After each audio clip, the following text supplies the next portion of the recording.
Antes de comenzar no olvides suscribirte, darle like y comentar. Puedes seguirme en mis redes sociales para apoyarme y proponerme nuevas historias. Enlaces en la descripción. Cazadores de sombras. Las últimas horas. La cadena de espinas. De Cassandra Clare. Capítulo 18. Un falso cristal. Pero ahora la muerte cruel ha roto en pedazos los dos espejos que reflejaban su augusto semblante, y no me queda para consuelo más que un falso cristal que me aflige cuando veo en él mi oprobio. William Shakespeare, Ricardo III. James caminó delante de Cordelia en su camino de vuelta por Shepherd Market, luego por el callejón y bajando Curzon Street hasta su casa, o la casa de no sabía quién. Cordelia se apresuró a seguirlo, molesta por tener que correr tras él, aunque era una molestia que se mezclaba con la culpa. Él le había salvado la vida, había hecho algo increíblemente arriesgado. Si ella pudiera explicarle. James subió a toda prisa los escalones y le indicó que pasara al vestíbulo. Una vez dentro, cerró de un portazo, y se metió la pistola en una cartuchera que llevaba en el cinturón. Hola. La voz de Fie, gruñona, llegó desde abajo. Bueno, eso respondía a esa pregunta. Nada, Effie, gritó James. Cogió a Cordelia por el brazo, fuerte pero sin hacerle daño, y la llevó desde el vestíbulo al estudio. Allí, cerró la puerta. No había más luz en la estancia que el fuego que Cordelia había visto antes, y las sombras en los rincones eran profundas y negras. James se puso ante Cordelia, con la cara blanca de furia. ¿Qué diablos? Dijo, apretando los dientes, ¿creías que estabas haciendo? Cordelia estaba atónita. Nunca había visto a James así. Parecía como si quisiera destrozar algo con las manos, la vena que le latía en la garganta mostraba la velocidad de su latido. Yo. Te escuché, la interrumpió, contenido. No es que anduvieras por ahí sola de noche, que ya habría sido bastante estúpido, y te encontraras por casualidad a un grupo de demonios. Es que los has invocado tú. Tuve que hacerlo, respondió Cordelia, con la voz ahogada. Dio un paso atrás y casi se chocó con el tablero de ajedrez. Tenía que interrogarlos, sobre Belial. ¿Estás loca? ¿Crees que eres la primera cazadora de sombras a la que se le ha ocurrido capturar demonios para interrogarlos? Mienten. Y te atacarán a la mínima oportunidad. Pero soy un paladín, exclamó Cordelia. Es horrible, me da asco. No creas que siento algo más que odio hacia esto que me une a Lilith. Pero ellos me temen precisamente por ese vínculo. No se atreven a tocarme. ¿No? Se burló James. ¿No se atreven a tocarte? Pues eso no es en absoluto lo que parecía. El demonio de Chiswick House estaba a punto de decirme algo sobre Belial antes de que le disparases. Escúchate a ti misma, Cordelia, gritó James. Vas sin Cortana. No puedes ni llevar un arma. ¿Sabes lo que significa para mí que tú no te puedes proteger? ¿Entiendes que estoy aterrado, cada momento de cada día y cada noche, por tu seguridad? Cordelia se quedó sin habla. No tenía ni idea de qué decir. Parpadeó y sintió algo caliente en la mejilla. Levantó rápidamente una mano, no estaría llorando, pero lo que vio era rojo. Está sangrando, dijo James. Se acercó a ella en dos zancadas. Le cogió la barbilla, se la alzó y con el pulgar le recorrió la mejilla. Es solo un arañazo, suspiró. ¿Tienes más heridas? Daisy, dime. No, estoy bien. Te lo prometo, respondió ella, con voz vacilante mientras sentía la intensa mirada dorada del recorrerla, buscando señales de heridas. No es nada. Es lo opuesto a nada, masculló James. Por el ángel, cuando me di cuenta de que había salido, de noche, desarmada. ¿Y tú qué hacías en casa? Pensé que estabas quedándote en el instituto. Vine a buscar una cosa para Jessie, contestó James. Lo llevé de compras, con Anna, necesitaba ropa, pero olvidamos los gemelos. Sí que necesitaba ropa, asintió Cordelia. No tenía nada que le sirviera. Ah, no, la cortó James. Tú y yo no estamos de charla. Cuando vine, vi tu vestido en la entrada, y Effie me dijo que te había visto salir. Pero no te subiste a un carruaje, sino que echaste a andar hacia Shepherd Market. Me rastreaste. No tuve más opción.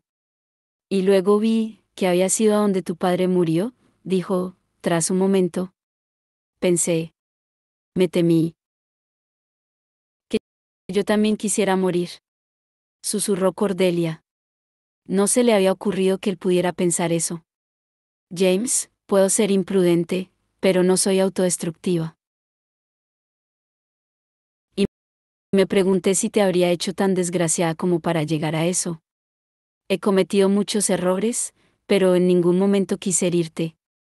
Y luego vi lo que estabas haciendo, y pensé, sí, está claro que quiere morir. Quiere morir y así es como ha elegido hacerlo. Respiraba con dificultad, casi jadeando, y Cordelia se dio cuenta de que su furia era, principalmente, desesperación. James, dijo, fue una estupidez hacer eso, pero en ningún momento quería morir. La cogió por los hombros. No puedes hacerte daño a ti misma, Daisy. No debes. Ódiame a mí, golpéame, hazme lo que quieras. Destroza mis trajes y quema mis libros.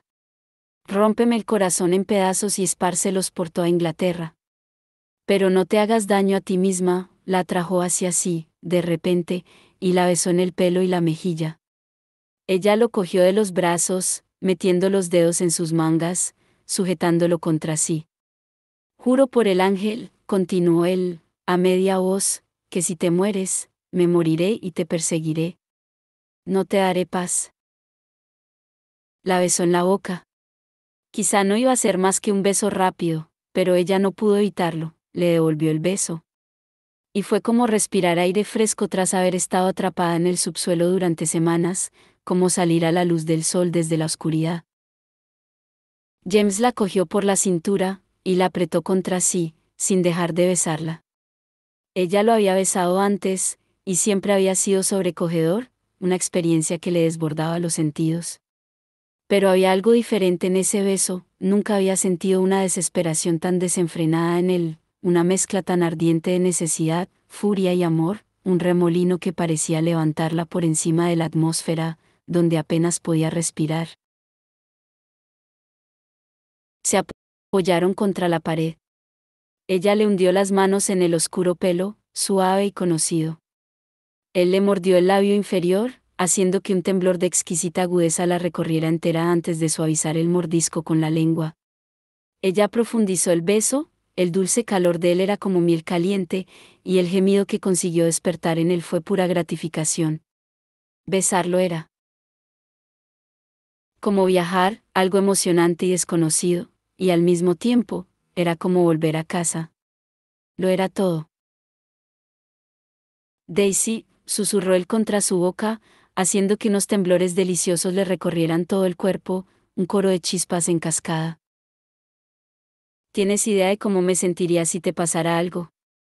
¿La tienes? Oh, cielos.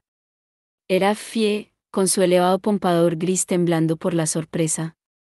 Cordelia y James se separaron, la expresión de James era serena, pero Cordelia estaba segura de que ella estaba roja escarlata. Effie, exclamó James, la puerta estaba cerrada. Pues claro que sí, masculló Effie. Pensé que era por las corrientes de aire.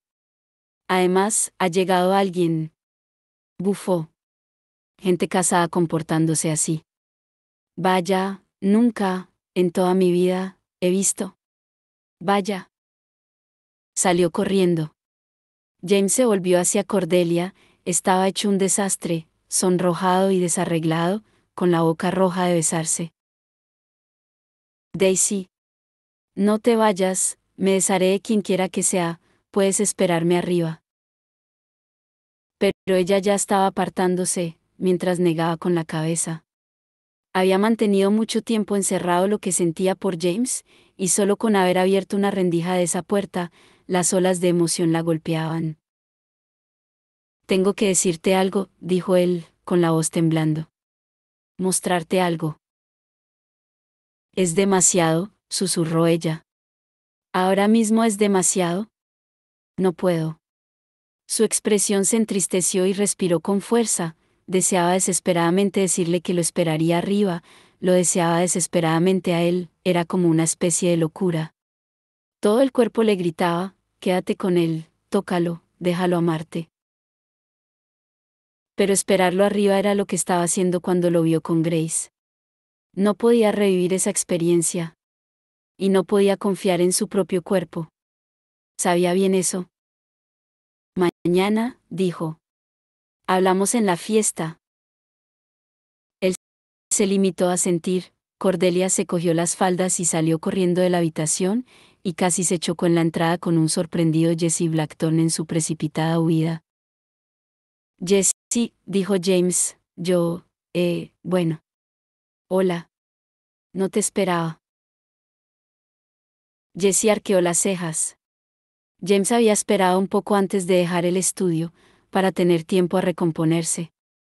Aún sentía a Cordelia en los brazos, aún podía oler su perfume de especias y jazmín. Se sentía exhausto, exprimido entre capas de emoción, miedo, luego enfado, luego desesperación, luego deseo. Y esperanza, que se había esfumado rápido. La esperanza desgastaba el alma más que cualquier otra emoción. Dejó que el control que Jem le había enseñado tomara las riendas antes de salir del estudio y recorrerle pasillo para encontrarse a un perplejo Jesse en el recibidor. Effie se había ido con su histeria a otra parte, lo cual era una buena señal. Jesse iba envuelto en el abrigo nuevo verde oliva que Anna le había ayudado a elegir, y sujetaba un fajo de hojas de pergamino amarillentas unidas por una fina tira de cuero. James las reconoció inmediatamente, las notas de Tatiana de Chiswick House. ¿Es un mal momento?, preguntó Jesse. Sí, pensó James, pero ya no podía hacer volver a Cordelia. Y Jesse parecía muy preocupado. De pronto, James sintió frío, y no solo por el aire nocturno. ¿Lucy está bien? Sí, contestó Jesse. No vengo a hablarte de ella. James sonrió. ¿No se supone que por la noche no puedes salir del instituto? ¿Y tú?, dijo Jesse. Solo he venido a buscar unos gemelos, contestó James. Bueno, y yo he venido a hablar contigo, dijo Jesse, en un lugar donde nadie nos oiga. Sobre los papeles de mi madre. Uy, dijo Effie, que, por lo visto, no se había ido con su histeria a otra parte, sino que había aparecido tras James sin previo aviso. Y miraba a Jesse. Buenas tardes, señor. Effie estaba sonrojada. Desde luego James nunca la había visto así. Estaba a punto de ponerse a parlotear. Lo siento mucho, señor, solo he ido a buscar una toalla para la nieve del pelo. Debería haberle cogido el abrigo y la bufanda, primero, claro, no sé dónde tengo la cabeza. Y qué precioso abrigo, por cierto, muy apropiado para un joven y guapo caballero. Cuando Jesse le tendió el abrigo y la bufanda, Effie los apretó contra sí como sus más preciados tesoros. Miró a Jesse, que no salía de su asombro. Effie, dijo James, ¿qué tal un poco de té? Ah. Sí, por supuesto. Lo dejaré en el estudio, y encenderé el fuego de allí también. Salió a toda prisa, aún sujetando con fuerza el abrigo de Jesse. Parece agradable, dijo Jesse mientras James lo conducía desde el vestíbulo al estudio. James pensó que Effie nunca había demostrado interés por ninguno de sus visitantes. Parecía que le gustaba el aspecto de Jessie. Después de todo, a Fie debía de gustarle el aspecto de alguien. Como a todo el mundo, ¿no? En el estudio, se acomodaron en los sofás, mientras Jessie seguía sujetando el fajo de papeles viejos, despedían un olor ácido y a carbón, como a brasas y podredumbre. Los he revisado, empezó, sin más preámbulos. Su expresión era sombría. Todos. He tenido que descifrarlos, pero no era un código complicado. La clave era el nombre de mi padre, Rupert. Deduzco por tu expresión que no te ha gustado mucho lo que has encontrado, dijo James. Siempre he sabido que mi madre estaba amargada, reconoció Jessie. Supuse que la había tomado contigo movida simplemente por el odio que sentía hacia tus padres. Pero parece que has sido una pieza fundamental en los planes de Belial y de mi madre. Lo sé, contestó James. No había estado muy seguro de cuánto sabía Jessie, pero las notas parecían haberle proporcionado una formación rápida y brusca. El objetivo de Belial siempre ha sido poseerme, vivir en mi cuerpo, puesto que puede sostenerlo en la tierra sin que se consuma entre llamas. Casi lo consigue con el mío, pero tenía que resignarse a perder medio día, asintió Jessie. No sé si fue mi madre la que acudió a Belial, o él a ella, pero en cualquier caso, sus intereses son más parejos de lo que pensaba. Sin embargo, es más que eso. Poseerte no era el final de su plan. Era solo un trampolín para conseguir una destrucción mucho mayor. Lo que no sé decir es qué tipo de destrucción, ni qué forma tomará. James emitió un sonido gutural de frustración. En el pasado, yo tenía un vínculo con Belial. Desde la primera vez que caí en las sombras. Era horrible, pero al menos podía ver a través de sus ojos, ver destellos de su reino, sus acciones. Ahora me siento como si me hubieran vendado los ojos. Me siento rodeado de oscuridad, buscando cualquier señal del siguiente paso de su plan. Lo sé, dijo Jessie, reticente. Por eso quería mostrarte esto. Leyéndolo, he descubierto cómo se comunicaba mi madre con Belial durante todos esos años. Usaba el espejo que encontramos. ¿Usaba el espejo? ¿Insinúas que podríamos usarlo de la misma forma? Preguntó James, echándose hacia adelante, y luego meneó la cabeza antes de que Jessie pudiera responder. No creo que comunicarse con Belial sea una buena idea. En el pasado, él no se daba cuenta de mi presencia. Sonrió irónico. Y prefiero que siga siendo así. Creo que tienes razón. Pero hay más. En algún momento, Belial le dijo a mi madre que destruyera el espejo. No quería que hubiera ninguna prueba que los relacionara a ambos y que la clave pudiera encontrar. Pero ella no lo destruyó. No. El rostro de Jessie se arrugó con un intenso disgusto. No lo hizo. Porque podía mirar a través de él, y ver a Belial sin que éste lo supiera. Le proporcionaba cierta diversión. Yo no soy capaz de pensar demasiado en ello. Como la bruja malvada de Blancanieves, repuso James. Apoyó los codos en las rodillas, sentía todo el cuerpo tenso. Explica ahí cómo lo hacía. ¿Cómo era capaz de espiar a Belial sin que lo supiera?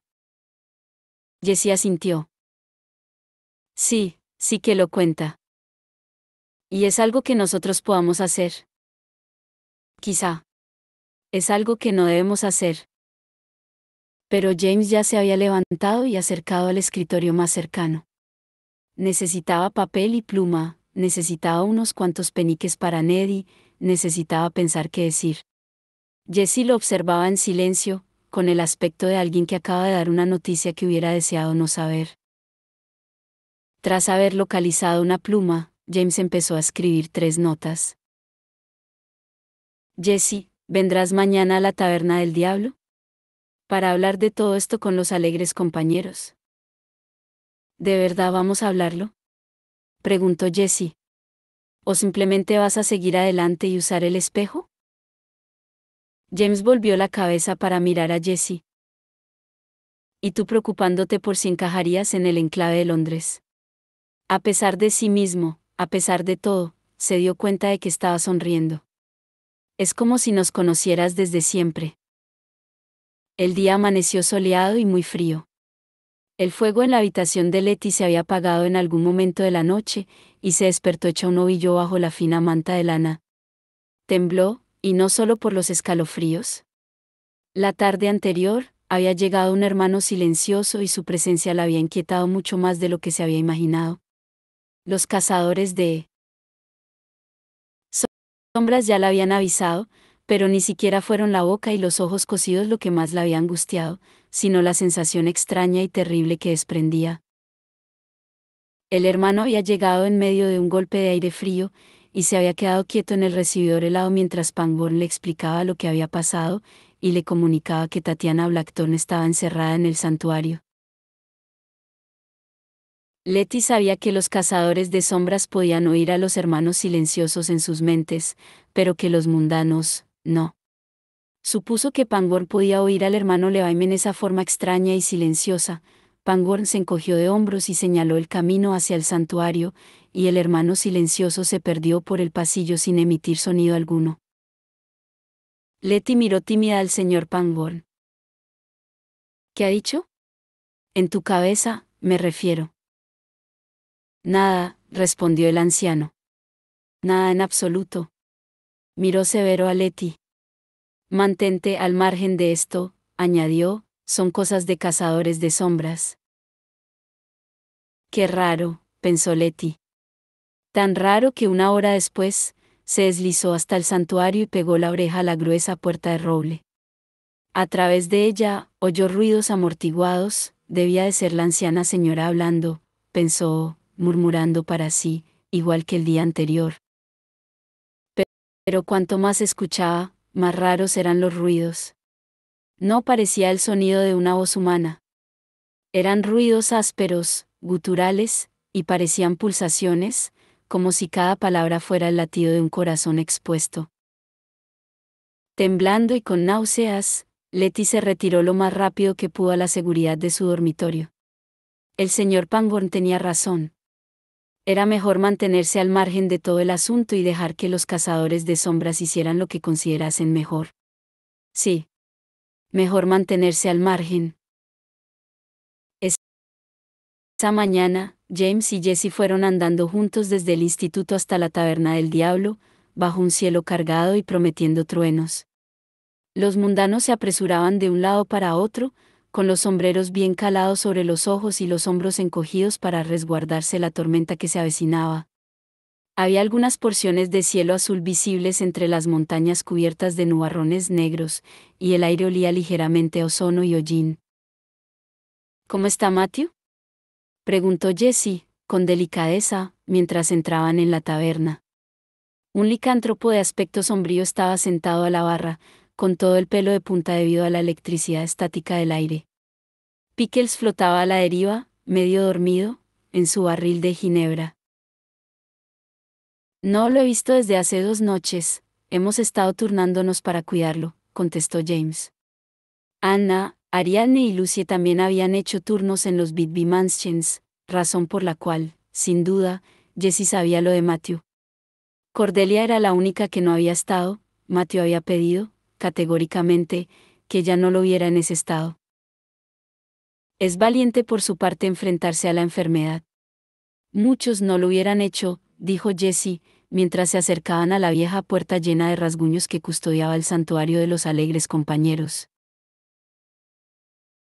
James no tuvo oportunidad de replicar o asentir, pues la puerta ya estaba medio abierta. La empujó para abrirla, y allí se encontró con Christopher y Thomas sentados en un desvencijado sofá junto al fuego. Matthew descansaba en uno de los raídos sillones, que en un pasado había lucido un caro brocado. Este alzó la vista y se encontró con la mirada de James. Agotado, pensó James, Matthew parecía agotado, más allá del cansancio. Vestía con ropa limpia y sin arrugas, pero sencilla, gris y negra, la deslustrada petaca de bronce que le sobresalía del bolsillo del pecho era el único color de su atuendo. James recordó, de pronto, una noche de verano, con las ventanas de su habitación abiertas, el aire suave como las patas de un gatito, y Matthew riéndose, colorido, y yendo a coger el vino. ¿Es una botella de licor barato lo que veo ante mí? Parecía como si se hubiera abierto un abismo entre aquel Matthew y el del presente. James no soportaba pensarlo, pero enseguida Jessie sacó el fajo de papeles de su madre y los puso sobre la mesa redonda del centro de la habitación. Christopher se levantó inmediatamente para examinarlos, y Thomas lo siguió un momento después, arrastrando una silla para sentarse. James los observó, pero desde la distancia, apoyado en el asiento de Matthew. Jessie, por su parte, fue hasta la ventana y miró hacia afuera, como si quisiera poner distancia física entre su persona y la prueba física de las acciones de su madre. Es hora de vencer al mal, por lo que veo, dijo Matthew. Pongámonos a ello. Matthew, ¿cómo te sientes?, le preguntó Thomas. Bien, contestó Matthew, cada mañana me siento como si me hubieran metido en esta petaca y me hubieran agitado vigorosamente. Y luego, cada tarde, lo mismo. Así que, en general, diría que las cosas van más o menos.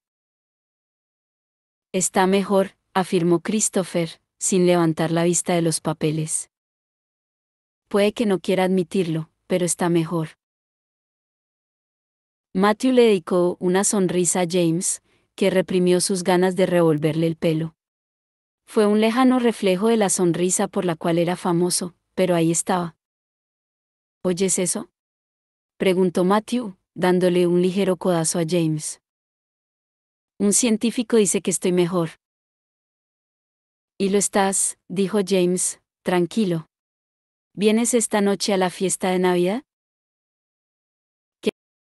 Quería saber lo que iba a hacer, pero no quería preguntarle, pero a la vez sí quería.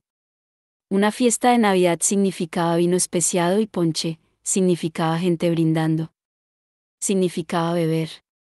Significaba tentación. La expresión de Matthew cambió. Si los ojos eran las ventanas del alma, él había echado las cortinas en los suyos. Estaré bien, dijo con ligereza, mientras se apartaba de James. No estoy tan controlado por la maldita botella como para no poder ver un bol de ponche sin tirarme dentro. Jessie, espero que me perdones por decir esto. Christopher se había sentado junto a Thomas ante la mesa, y miraba los papeles de Tatiana a través de las gafas, pero me temo que tu madre no es muy buena persona. Eso, dijo Jessie, lo sé muy bien. Miró a James. ¿Los has traído? James llevaba su abrigo más voluminoso, de cachorro. Oscar solía esconderse en los bolsillos. Sacó el espejo de mano que habían encontrado en Chiswick, y luego un par de esposas que había localizado esa mañana en el santuario. Esposas, observó Matthew, mientras Thomas y Christopher intercambiaban una mirada de alarma. Esto parece presagiar algo muy peligroso, o muy escandaloso. ¿Ambos quizá? Las esposas son para protegerme, explicó James, de... Christopher frunció el ceño. Aquí dice que Tatiana usaba el espejo para contactar con Belial. ¿No has? Me temo que sí. Matthew se irguió y los verdes ojos le brillaban. James, ¿vas a intentar contactar con Belial? James negó con la cabeza, y se deshizo del abrigo, dejándolo en el sofá. No. Voy a intentar espiar a Belial. ¿Y qué diantres te hace pensar que eso va a funcionar?, preguntó Thomas. Jessie suspiró y cruzó la estancia para apoyarse en la repisa de la chimenea. James ya lo había convencido la noche anterior, aunque Jessie se había quejado de haber tenido ya suficiente gente relacionada con Belial a lo largo de su vida. Mi madre usaba este espejo para hablar con Belial, explicó Jessie, y siguió explicando que después de que Belial le hubiera dicho que lo destruyera, ella lo había guardado, y lo usaba como una especie de bola de cristal para espiar al príncipe del infierno. Thomas parecía desconcertado. ¿Le gustaba mirarlo? Solo, mirarlo. Mi madre es una mujer muy extraña, afirmó Jessie. Catoptromancia, dijo Christopher, animado. El uso de espejos en la magia. Se remonta a los antiguos griegos. Asintió pensativo. Los espejos eran la forma en la que Tatiana solía contactar con Grace. Es raro que tú sepas eso, apuntó Matthew. Christopher se afanó con los papeles. Matthew tenía razón, pensó James, pero no parecía el tipo de interrogatorio que deberían estar haciendo en ese momento. Thomas frunció el ceño. Me sigue pareciendo peligroso. Quizá Tatiana creyera que Belial no sabía que lo espiaba, pero solo tenemos su palabra. Y no es una persona de fiar. Tienes razón, Tom, concedió James. Esto es una medida desesperada. Pero estamos en un momento desesperado. Miró alrededor, a todos los alegres compañeros.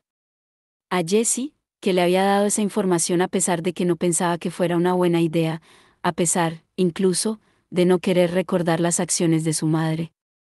No me había dado cuenta antes del significado de mi conexión con Belial. Estaba muy centrado en controlarla, en mantenerla alejada. Solo cuando desapareció, me di cuenta, si no fuera por el conocimiento que obtuve en esa conexión, cada uno de nuestros enfrentamientos previos con él habría acabado en desastre. Si Belial ha roto este lazo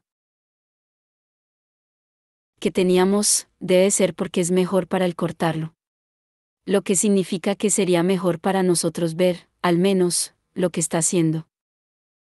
Thomas se rascó la cabeza. ¿Has probado últimamente a convertirte en una sombra? Sí, contestó James, pero no funciona. Creo que lo que haya hecho Belial para desconectarse de mí también me impide entrar en las sombras. Debe de haber algo que él no quiera que vea. Si consigo verlo a través del espejo, habrá merecido la pena el esfuerzo. ¿Es siempre así de temerario? Preguntó Jessie a Thomas. Te acabas acostumbrando, contestó Thomas. Siempre me ha parecido, dijo Christopher, leal, algo admirablemente heroico. James asintió. Si solo iba a conseguir el apoyo de alguien que normalmente acaba quemándose a sí mismo, que así fuera. Gracias, Christopher. Thomas puso sus grandes manos sobre la mesa. Entonces, preguntó, ¿puedo suponer que sabéis cómo funciona el espejo? Sí, contestó James, en las notas de Tatiana están las instrucciones.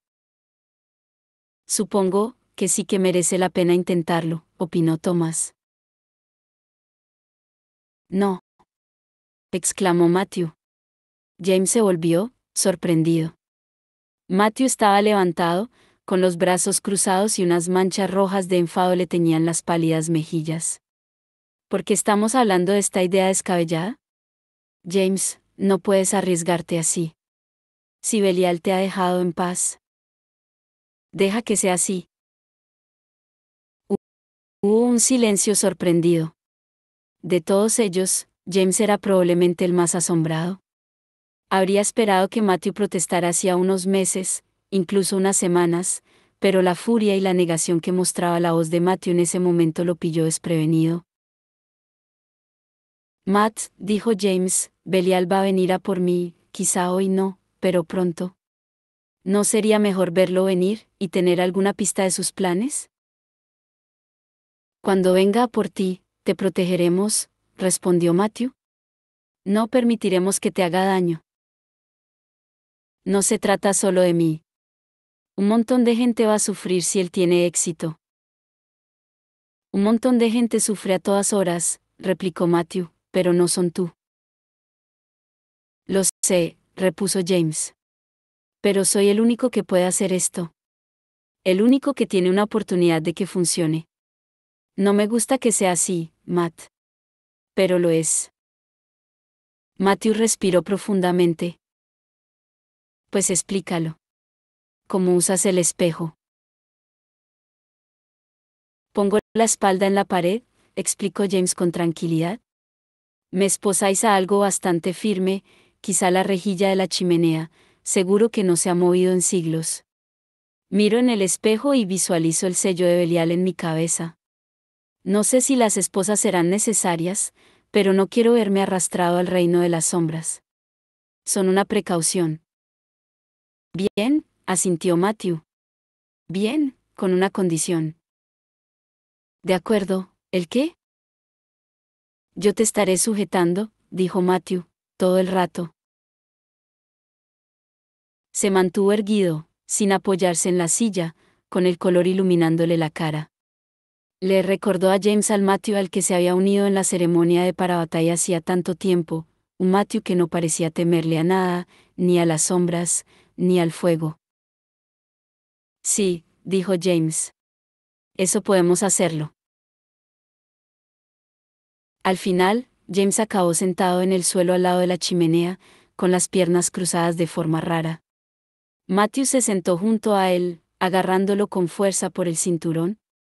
Jessie sostenía el espejo mientras Thomas fijaba a las esposas de modo que una estuviera en la muñeca de James, y la otra enganchada a la rejilla de la chimenea. Jessie echó un último vistazo al espejo antes de inclinarse para pasárselo a James. Sus manos se tocaron, Jessie miró a James a los ojos, con los suyos muy oscuros. Estaba mostrando una fortaleza inmensa, pensó James, al estar dispuesto a participar en un ritual que involucraba al demonio que una vez lo había poseído. Jessie se sentó de vuelta con Thomas y Christopher, que estaban en el suelo enfrente de James y Matthew. Christopher asintió, como diciendo: Empezad. James bajó la vista hacia el espejo. Era pesado, más de lo que deberían serlo el metal y el cristal. Le pesaba en la mano como si le estuvieran empujando el brazo hacia abajo con una pesa de acero. Y, sin embargo, no carecía de belleza. El metal oscuro que rodeaba el cristal tenía su propio brillo sombrío, atraía la luz y la retenía, y las inscripciones que había grabadas brillaban como el cristal.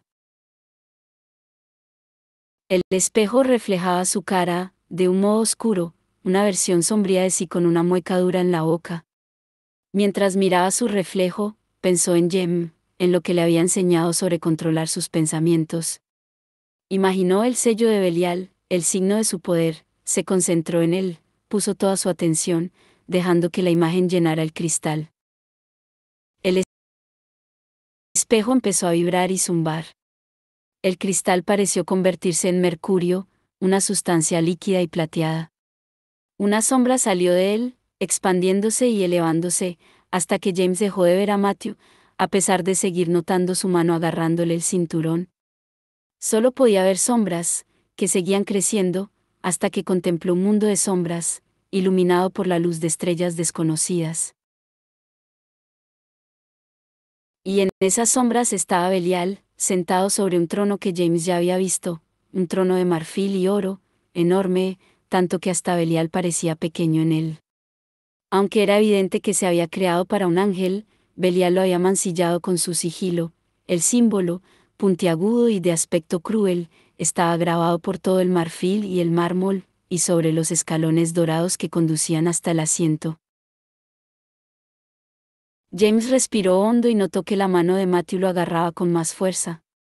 ¿Qué estaba viendo su amigo?, se preguntó. ¿Cómo veían todo esto los demás? James seguía en la taberna del diablo, encadenado, pero a la vez estaba en el reino de Belial. Belial no era el único demonio en las sombras.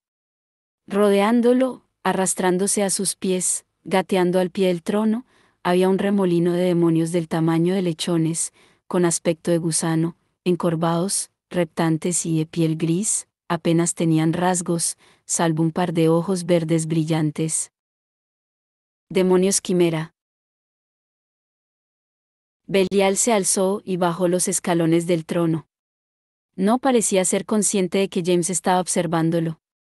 Gimió mientras caminaba, llevándose las manos a la parte izquierda del cuerpo, donde las heridas que Cortana le había ocasionado seguían sangrando. Levantó una mano manchada con su propia sangre negruzca y trazó un arco en el aire. Fue como si le hubiera recortado un trozo a la noche. Una luz tenue brilló a través del arco, y los demonios quimeras saltaron y corretearon nerviosos. James no oía ningún sonido, solo una especie de rugido como el romper de las olas del mar, pero vio que Belial movía los labios, ordenándoles a los demonios que cruzaran el arco, y luego se volvió con una mueca burlona en la cara, y miró hacia James. La oscuridad se lo tragó. Caía, aunque seguía notando a Matthew agarrándolo. Lo atrapó un remolino de estrellas desconocidas, se quedó sin aire y sin voz. Ya no estaba en medio del silencio. Podía oír un chillido, el terrible grito de alguien, de algo, invadido, arrancado. James intentó tragar aire. Sabía que no tardaría en volverse loco si no conseguía salir de las sombras, se obligó a concentrarse, pensar en las lecciones de Jem, en su voz calmada y firme, entrenándolo para recuperar el control de sí mismo. Has de encontrar un lugar en tu interior al que no pueda llegar nada del exterior. Un lugar más allá de los sentidos, más allá incluso del pensamiento. No necesitas aprender cómo llegar allí, ya estás allí, siempre. Solo tienes que aprender a recordar que ya estás allí. Estás dentro de ti. Eres James Gerondale, todo tú, solo tú. Y con un violento tirón que pareció romperle cada músculo del cuerpo, James golpeó el suelo. El suelo de la taberna del diablo, de hecho. Jadeó, respirando bocanadas del aire familiar y polvoriento como si acabaran de salvarlo de ahogarse. Intentó moverse, sentarse, pero estaba agotado, tenía la camisa pegada al cuerpo empapada en sudor, y las manos. ¿Está sangrando?, preguntó Christopher. James se dio cuenta de que estaban todos a su alrededor, Thomas y Jesse, Christopher y Matthew lo rodeaban con expresiones de asombro e incredulidad. El espejo, indicó Jesse. James bajó la vista y vio que el cristal se había roto en 1000 pedazos, tenía las manos llenas de pequeños cortes punzantes. Solo son arañazos, repuso James, jadeante. A pesar de estar exhausto, era consciente de que Matthew estaba a su lado, le tomaba el brazo y le pasaba la estela. Vi. Está bien, James, lo cortó Jesse, mientras le quitaba la esposa de la muñeca izquierda. No es necesario que hables. Respira. Pero el dolor empezaba a desvanecerse, y la energía volvía al cuerpo de James a medida que Matthew le dibujaba runa tras runa en la piel. Apoyó la cabeza en la pared y habló. He visto a Belial. Estaba rodeado de demonios. Demonios quimera. Les daba órdenes para enviarlos a través de algún tipo de portal.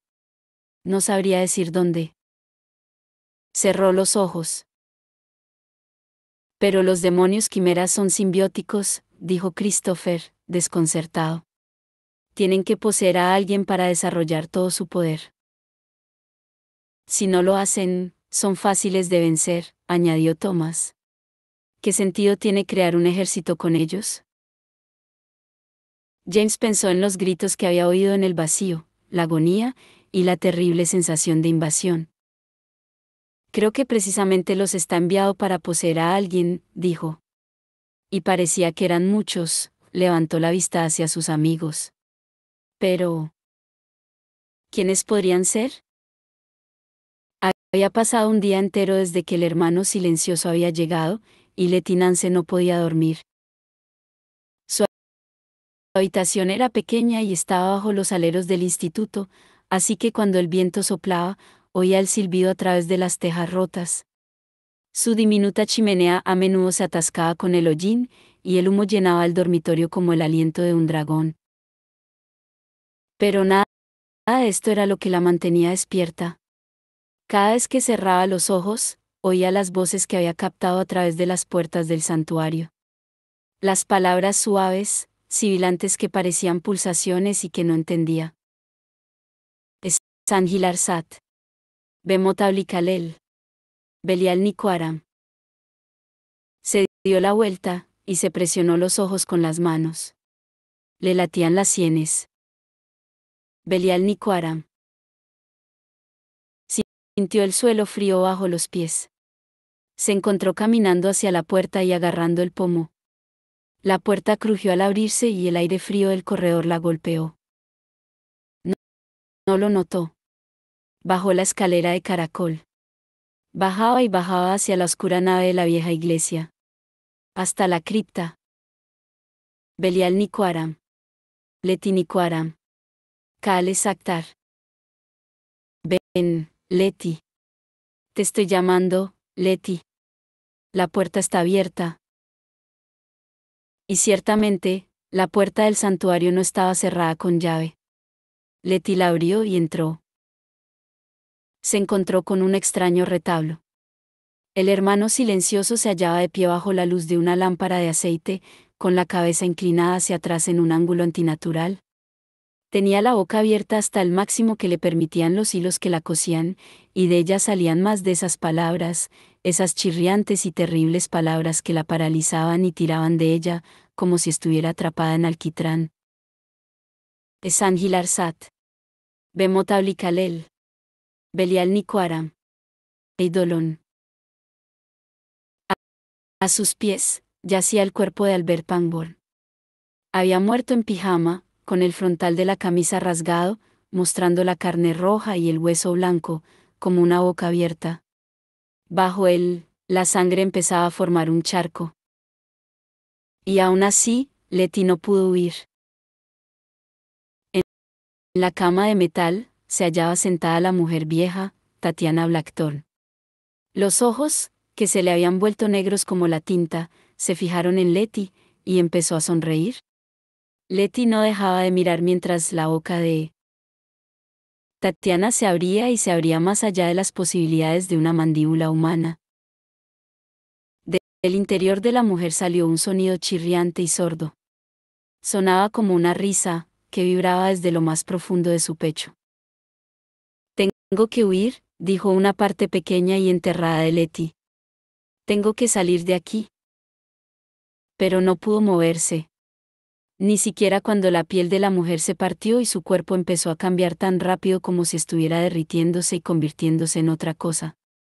Algo pálido y alto, de miembros delgados, calvo y sin pelo, con la piel como picoteada por quemaduras. Algo con la espalda encorvada que brincaba y reptaba. Algo viscoso y pálido que se abalanzó sobre Leti con tal rapidez que la chica no tuvo tiempo ni de gritar.